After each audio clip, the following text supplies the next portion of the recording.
শুভ সন্ধ্যা বন্ধুরা। যদিও আমি বারংবারই বলছি পরীক্ষার্থীদেরকে যে আপনারা 2024-এর ডাব্লিউবিসিএসটাকেই ফোকাস করুন, তাও অনেক পরীক্ষার্থী আমাকে বারবার জিজ্ঞাসা করে যাচ্ছেন যে ডাব্লিউবিসিএস পরীক্ষা 2025 থেকে আমরা দেব, আমাদের ডেসক্রিপটিভ যদি প্যাটার্ন হয় তাহলে কি ধরনের প্রশ্ন হতে পারে, কি রকম কি লিখতে হবে, কি রকম কি উত্তর দিতে হবে, কি বই পড়তে হবে। আমার যেটা মনে হয়েছে যে এখনো পর্যন্ত আমরা 2025-এর ডেসক্রিপটিভ প্যাটার্নে যেটুকু সিলেবাস পেয়েছি তার সাথে কিন্তু আমি যখন 2011 সালে ডাব্লিউবিসিএস পরীক্ষায় ক্র্যাক করেছিলাম প্রথমবার বসে, তখন কিন্তু সিলেবাসের সাথে কিন্তু এটার বেশ খানিকটা সামঞ্জস্য রয়েছে।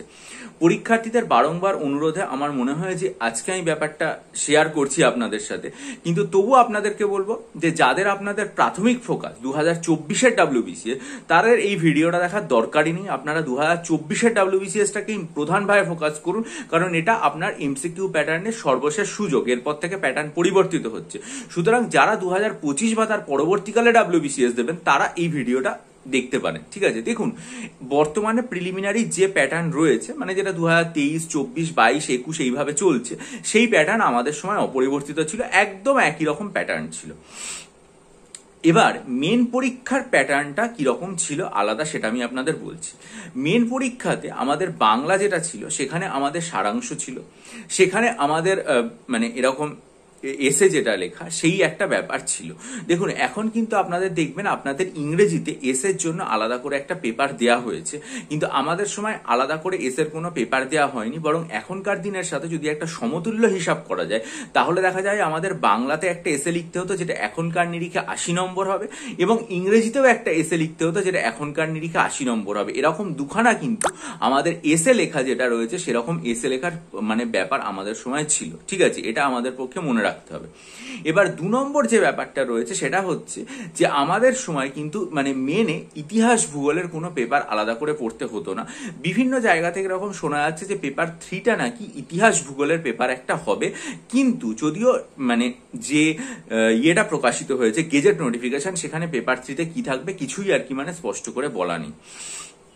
2 নম্বর ব্যাপার যেটা সেটা হচ্ছে যে এই যে পেপার 3 এবং পেপার 4, ঠিক আছে, এই রকম যে দুটো ব্যাপার রয়েছে সেগুলো আমাদের সময় আলাদা করে কিছু ছিল না। আমাদের সময় যেটা ছিল সেটা হচ্ছে আমাদের জেনারেল নলেজের একটা পুরোপুরি পেপার ছিল, এবং সেখানে আমাদের জেনারেল নলেজ ডেসক্রিপটিভ লিখতে হতো। মানে এখন ধরুন আপনাদের বিভিন্ন রকম যে প্রশ্নগুলো দেওয়া হয় সেগুলো আমাদের একদম মানে পূর্ণ বাক্যে উত্তর করতে হতো। সেটা সায়েন্স থেকেও হতে পারে, ইতিহাস থেকেও হতে পারে, বিশ্বের ভূগোল থেকেও হতে পারে, পলিটি থেকে হতে পারে, সবকিছু থেকে পূর্ণ বাক্যে উত্তর লিখতে হতো। আর একটা জিনিস যেটা ছিল যেটা খুব গুরুত্বপূর্ণ সেটা হচ্ছে কারেন্ট অ্যাফেয়ার্স এর উপর আমাদের 4টে টপিক মানে লিখতে দেওয়া হতো, যেগুলো এখনকার রেসপেক্টে ধরলে 25 নম্বর করে থাকবে, এবং 25 নম্বরের এই জিনিসগুলো কারেন্ট অ্যাফেয়ার্স এর উপর বিস্তারিতভাবে আমাদেরকে কিন্তু লিখতে হতো। সেটা জাতীয় হতে পারে, দেশীয় হতে পারে, মানে যে কোনো রকম, আন্তর্জাতিক হতে পারে, পশ্চিমবঙ্গ কেন্দ্রিক হতে পারে, এরকম বিস্তারিতভাবে কারেন্ট অ্যাফেয়ার্স আমাদের কিন্তু পুরোপুরিভাবে লিখতে হতো। আরেকটা যেটা ছিল সেটা হচ্ছে পলিটির পেপার। পলিটির পেপার যেটা সেটা তো একদম মানে বড় প্রশ্ন থাকতো, যেগুলো এখনকার রেসপেক্টে যদি ধরি 18 নম্বর করে আমাদের একটা করে শর্ট নোট লিখতে হতো, মানে একটা না দুটো শর্ট নোট লিখতে হতো, এবং 32 নম্বর করে আমাদের ব্রড কোশ্চেন লিখতে হতো। এবং ইকোনমিক্সের ক্ষেত্রেও একই ভাগে ছিল, 18 নম্বর করে শর্ট নোট ছিল এবং 32 নম্বর করে বড় পেপার যেটা লিখতে হতো সেটা করতে হতো। আর একটা জিনিস যেটা আমাদের ছিল সেটা হচ্ছে অ্যারিথমেটিক এবং টেস্ট অফ রিজনিং। অ্যারিথমেটিক এবং টেস্ট অফ রিজনিংও কিন্তু আমাদের পুরো বিস্তারিতভাবে একদম পরীক্ষাতে করে আসতে হতো, এবং এখানে আমাদের 10টা অঙ্ক থাকতো 5 নম্বর করে 50, 10টা রিজনিং থাকতো 5 10 50। ঠিক আছে, এইভাবে আমাদের একদম মানে যেভাবে মিসলেনিয়াসে মানে ডেসক্রিপটিভটাই অঙ্ক করতে হয় ঠিক একই রকম ভাবে আমাদের এখানেও কিন্তু অঙ্কগুলোকে এইভাবে বিস্তারিতভাবেই করতে হতো। অর্থাৎ আমাদের টাইমে যে সিলেবাসটা ছিল সেটা যদি পুনরায় ফেরত আসে তাহলে যেটা হবে সেটা হচ্ছে যে এসে লেখার ক্ষেত্রে কোনো রকম কোনো সমস্যা হওয়ার কথা না, কারণ আমরা পুরোপুরিভাবে এসে সেই সময় লিখতাম। এখন তো বরং কিছুদিন এসেটা বন্ধ রাখা হয়েছে, একটা কম্পোজিশন বা সম্পাদকীয় প্রতিবেদন দেওয়া হয় বাংলাতে, কিন্তু আমাদের সময় পরিষ্কার মানে এখনকার রেসপেক্টে যদি ধরা হয় তাহলে 80 নম্বরের এসে লিখতে হতো। ঠিক আছে, বাংলা এবং ইংরেজি দুটোতেই, যেখানে এখানে একটা এসে পেপার আলাদা করে করা হচ্ছে। শুধু এটাই বলার যে এখন যেরকম নিয়মটা করা হয়েছে যে এই যে ডেসক্রিপটিভ প্যাটার্নটা হবে সেটাতে যেমন আপনারা সব প্রশ্নের উত্তর বাংলায় লিখতে পারবেন যারা মনে করবেন বাংলায় লিখবেন, শুধু ইংরেজিটা ছাড়া আমাদের সময় একই রকম ভাবে সবই বাংলায় লেখা যেত। এবং আমি সত্যি কথা বলতে ডাব্লিউবিসিএস ক্র্যাক করেছিলাম, সেখানে আমি বাংলা বাংলা, তারপরে কারেন্ট অ্যাফেয়ার্স, তারপর জেনারেল নলেজ, তারপরে হচ্ছে পলিটি, ইকোনমি, সবই বাংলায় লিখেছিলাম। শুধু অঙ্ক আর ইংরেজির যে ব্যাপারগুলো সেগুলো ইংরেজিতে লিখেছিলাম। এই হচ্ছে ব্যাপার। মানে প্রকৃতপক্ষে কিন্তু মানে এরকম ভাবার কোনো কারণ নেই যে ভয়ঙ্কর একটা পরিবর্তন চলে আসছে এবং আপনি লিখতে পারবেন না। যেমন ধরুন আপনাকে যদি বলে প্রিয়াম্বেল সম্পর্কে মানে বৈশিষ্ট্য লিখতে, তা আপনি তো প্রিয়াম্বেল এখন খুঁটিয়ে এমন কিছু বাকি নেই যে সেটা পড়েন না, সেই জিনিসগুলোকেই আপনি বাক্য হিসাবে। এবং হ্যাঁ, এখন যেটা ব্যাপার সেটা হচ্ছে আপনাকে এক লাইনের উত্তর মনে রাখতে হয়, তখন আপনাকে একটা প্রশ্ন দেবে এবং তার বিস্তারিত উত্তরটা সব লিখে রাখতে হবে, মনে রাখতে হবে।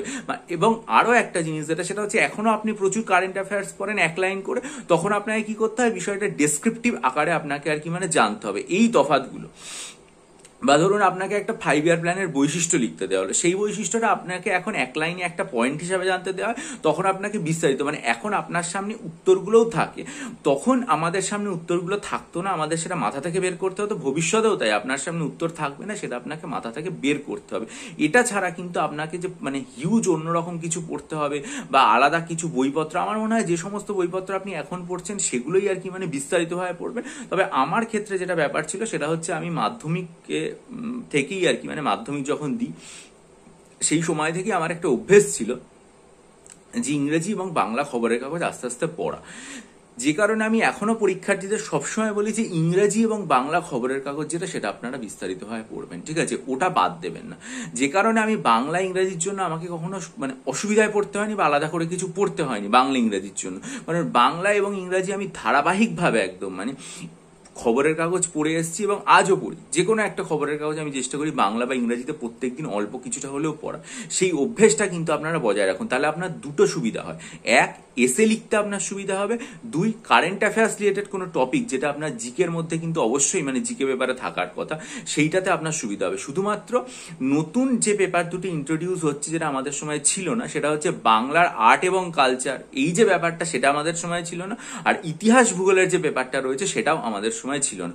আর বাকি এখনো পর্যন্ত গেজেট নোটিফিকেশনে যা পেপার দেওয়া হয়েছে এবং আমাদের সময় যা ছিল, পুরোটা মোটামুটি হিসাব করলে দেখা যাবে একই রকম আছে। শুধু এই দুটো জিনিস আমাদের সময় ছিল না, ইতিহাস ভূগোল আর একটা হচ্ছে আর্ট অ্যান্ড কালচার।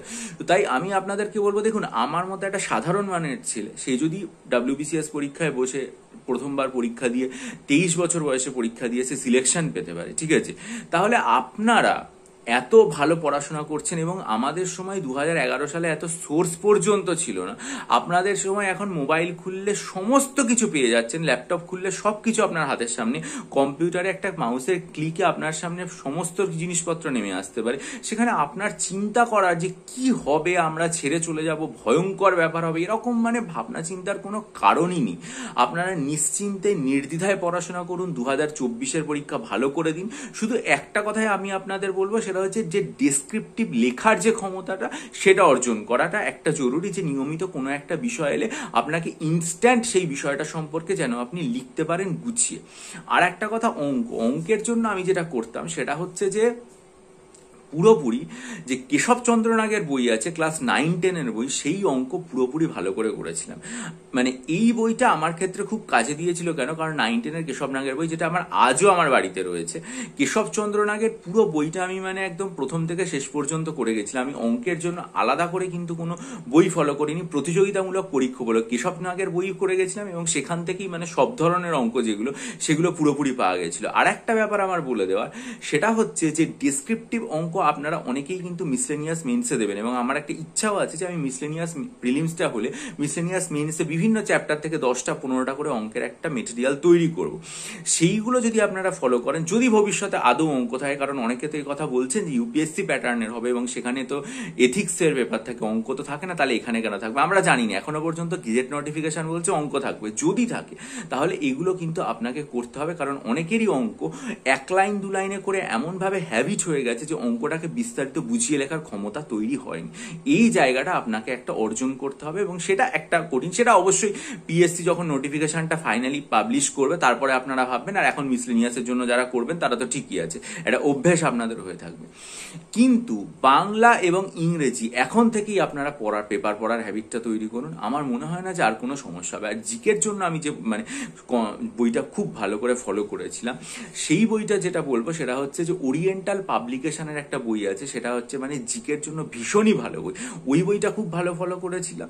আর একটা বই, সেটা সংবিধানের রিভিশনের জন্য আমি যেটা ফলো করেছিলাম সেটা হচ্ছে নিমাই প্রামাণিকের বই, ভীষণ ভালো।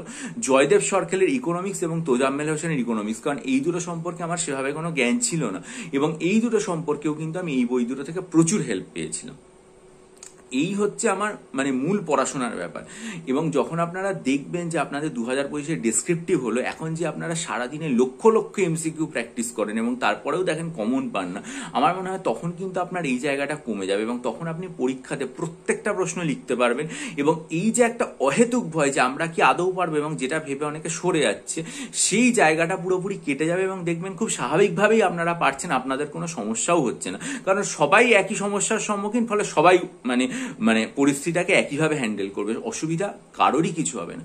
তাই আমি আপনাদের যেটা বারবার বলতে চাইছি সেটা হচ্ছে যে আপনারা এই মুহূর্তে 2024 যে পরীক্ষাটা আছে WBCS, একদম পুরো সেটাতে ফোকাস করুন।